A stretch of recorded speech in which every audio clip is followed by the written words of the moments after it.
Assalamualaikum warahmatullahi wabarakatuh. Saya M. Rakib Jamari dari Pekanbaru, Riau, Indonesia.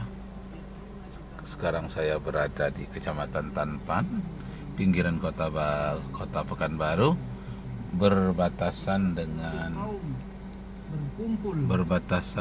Kabupaten Kampar. Baiklah Bapak Ibu saudara sekalian, saya akan membacakan ayat Al-Quran pada perjalanan kali ini. A'udzu billahi minasyaitonir rajim. Bismillahirrahmanirrahim.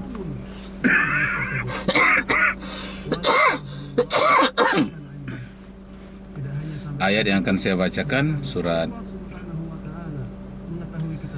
An-Nisa ayat 3. Bismillahirrahmanirrahim.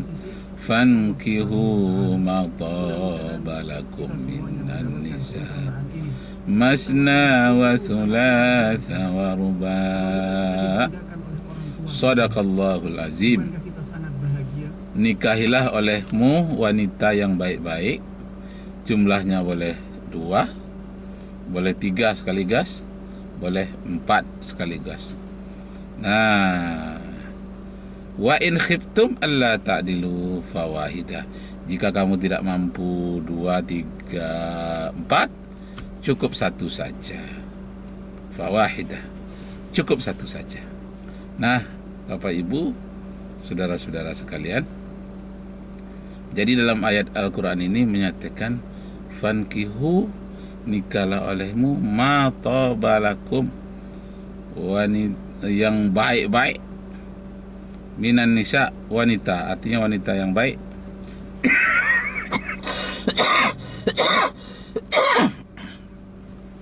Wanita yang baik itu untuk dinikahi bagaimana?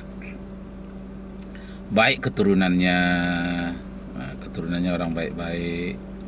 Yang kedua, baik tingkah lakunya, wanita solehah. Yang ketiga, baik ekonominya, tidak terlalu miskin. Nah, yang keempat, baik lingkungannya. Sebetulnya ada lagi yang kelima, baik bentuknya, wajahnya. Nah, kalau dikaitkan dengan hadis itu dikatakan dinikahi wanita itu karena 4 macam. Pertama, li jamaliha, karena cantiknya. Yang kedua, li maliha, karena hartanya. Yang ketiga, li nasabiha, karena keturunannya yang baik-baik. Yang keempat, li diniha, karena agamanya. Nah, pilihlah yang kalau tidak cukup keempat-empatnya, pilih yang nomor 4.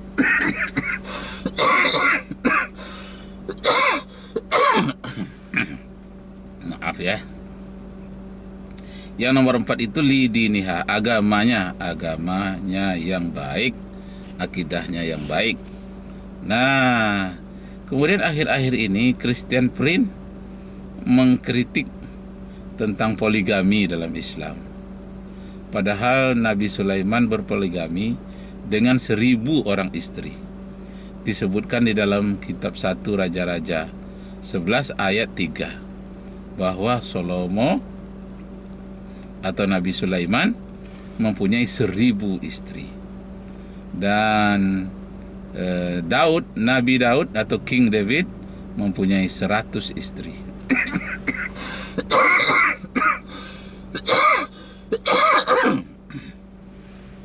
Dan kemudian Nabi Ibrahim mempunyai 4 istri. Maaf, diam dulu ya. Bismillahirrahmanirrahim.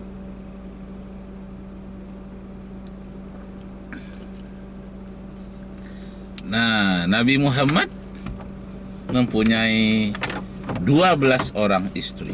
Nah, belum apa-apa Nabi Muhammad dibandingkan dengan Nabi Daud yang 100 istri. Apalagi dibandingkan dengan Nabi Sulaiman yang 1000 istri.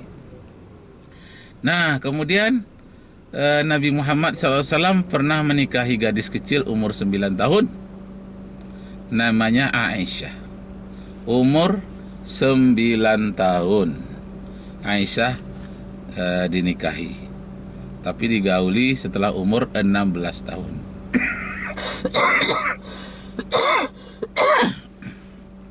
Nah, sedangkan Bunda Maria atau Siti Maryam itu dinikahi oleh Yusuf Ekepenter juga 9 tahun. Nah, jadi sama. Bunda Maria menikah dengan Yusuf umur 9 tahun. Nabi Muhammad nikah dengan Aisyah juga umur 9 tahun. Nah, kemudian Ishak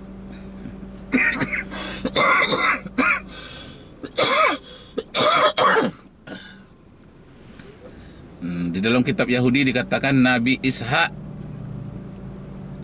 menikah dengan seorang anak wanita yang berumur 3 tahun. Artinya menikah itu ijab kabulnya, tapi nanti baru dia serumah setelah dia cukup untuk menerima sesuai dengan keadaan pertumbuhannya.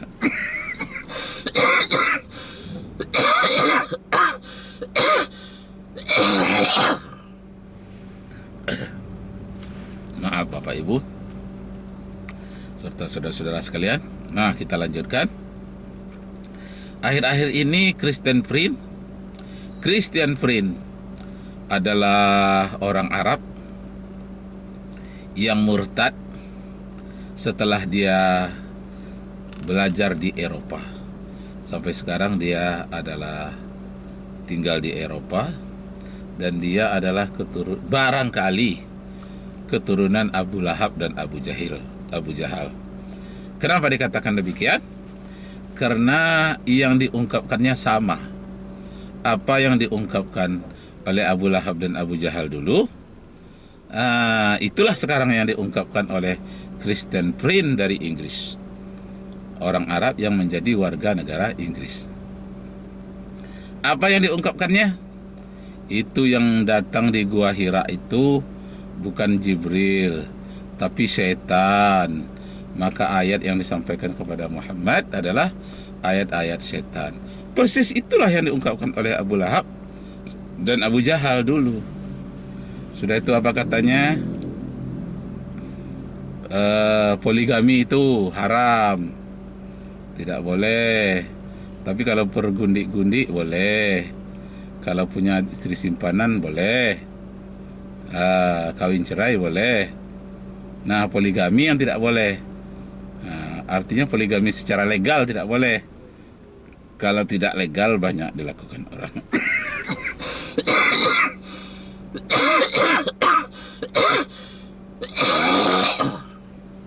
Astagfirullahaladzim.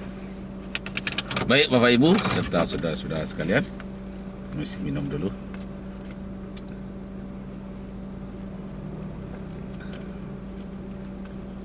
Nah, kembali kepada persoalan Christian Prince. Dia mengkritik Nabi Muhammad sallallahu alaihi wasallam. Nabi Muhammad ini kan digelar sejak kecil oleh orang-orang Mekah dengan Al-Amin. Datang Christian Prince mengatakan, itu bohong. Muhammad malah digelar Al-Kazib atau Al-Kazab. Dia pembohong. Nah, ini betul-betul dibolak-balikkannya. Terjadi pembalikan fakta. Dan itulah yang dilakukan oleh Abu Lahab dan Abu Jahal. Dan kemudian katanya bahwa Nabi Muhammad pernah membenarkan urin onta untuk dijadikan obat, tapi dicampur dengan susu onta. Hanya satu hadis itu. Beribu-ribu hadis lain lagi tentang pengobatan dia tidak perhatikan. Yang diperhatikannya pernah satu kali Rasulullah mengatakan boleh memanfaatkan urin onta. Nah, tapi Christian Prince katanya hanya seperti itu pengobatan Muhammad itu. Hanya pakai kencing onta. Kemana-mana dia katakan, hei, orang Islam itu minum kencing onta katanya. Nah, padahal setelah diteliti, urin onta itu memang mempunyai khasiat, mempunyai antibiotik bagi orang yang luka lama, yang tidak sembuh, luka-luka lambung atau liver.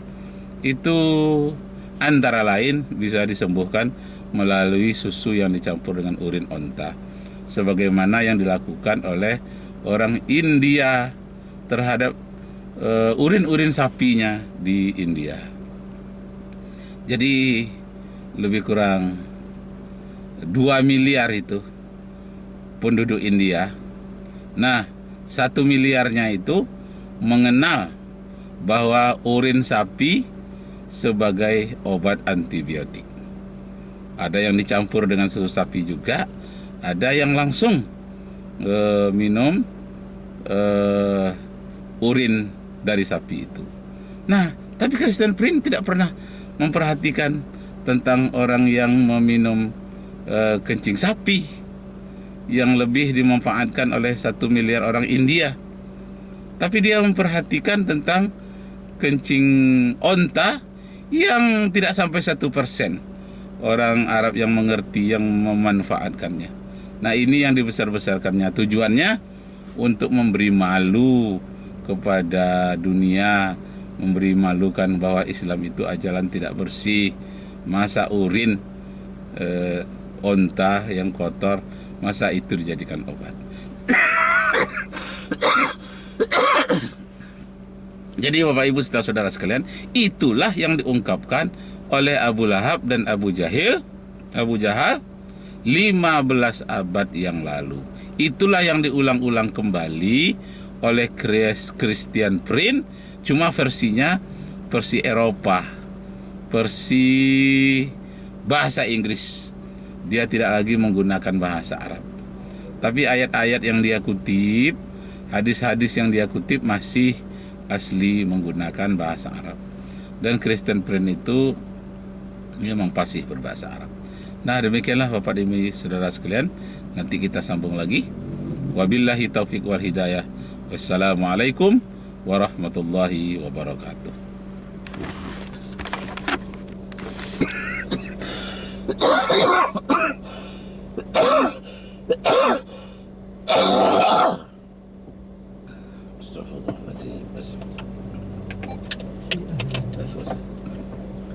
Wa mas'ulun an ra'iyatihi, seorang suami, seorang kepala rumah tangga, dia pemimpin, dan dia juga nantinya akan diminta pertanggungjawabannya atas kepemimpinannya tersebut. Wal mar'atu ra'iyatun fi baiti zawjiha wa mas'ulatun an ra'iyatiha. Begitu pula seorang istri, ya, seorang ibu rumah tangga, dia juga pemimpin di dalam rumah suaminya, dan dia akan ditanya tentang tugas-tugasnya, tanggung jawabnya sebagai seorang ibu. Dan ini sangat erat hubungannya dengan pendidikan anak juga. Wa kullukum ra'in wa mas'ulun an ra'iyatihi. Setiap dari kalian adalah pemimpin, dan dia akan diminta pertanggungjawaban dari kepemimpinannya tersebut.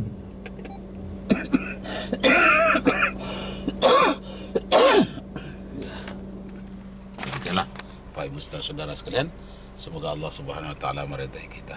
Wabillahi taufiq wal hidayah. Wassalamualaikum warahmatullahi wabarakatuh.